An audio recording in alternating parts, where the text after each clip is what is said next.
It was winter. A thick blanket of snow lay over the island of Sodor. All the engines were busy carrying passengers and goods from station to station.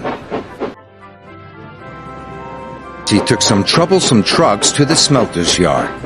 He whistled hello to Harry and Bert. But Harry and Bert laughed. "Call that a whistle?" mocked Bert. "Just listen to this. Diesels can do everything better than steamies," they sneered. "My whistle's as good as your horns," puffed Percy crossly. "Just you wait and see."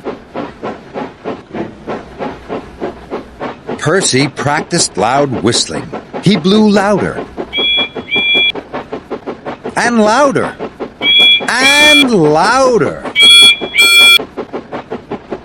At last he was ready to surprise Harry and Bert. Later, Percy went back to the quarry. He rolled up behind Harry and Bert, took an extra big puff, and blew as loudly as he could.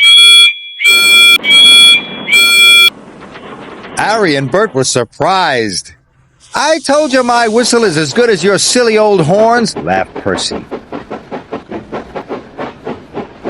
When he saw Thomas in the sidings, he took a big puff and blew as loud as he could.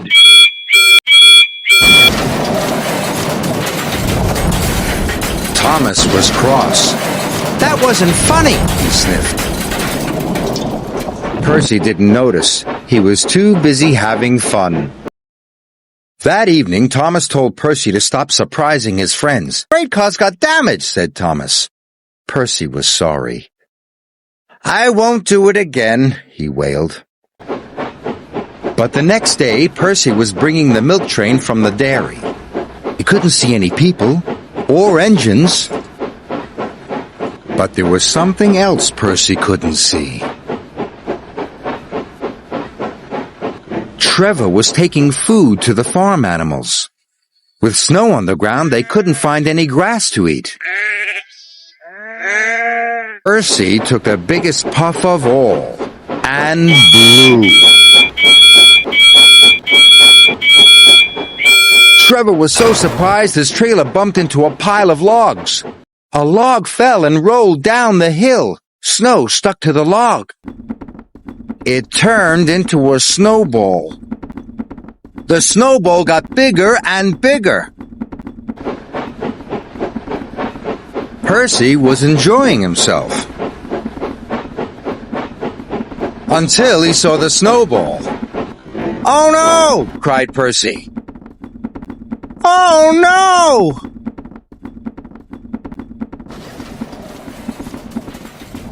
Thomas arrived with Sir Topham Hatt. He was very cross indeed. "Whistles are for safety," he told Percy, "not for playing games. You must only use your whistle when the time is right." Yes, sir," shivered Percy. Next day, Percy was a very quiet engine indeed. But as Percy came out of the tunnel, he gasped. Percy heard Thomas. He was heading straight for the snowdrift. If he did not stop in time, he would have an accident. "I must warn him," cried Percy. Percy took the biggest puff he had ever taken, and he blew the loudest whistle he had ever blown. "Something must be wrong," cried Thomas. "Well done, Percy," he boomed. "You blew your whistle at the right time and saved Thomas from an accident. You are a really useful engine."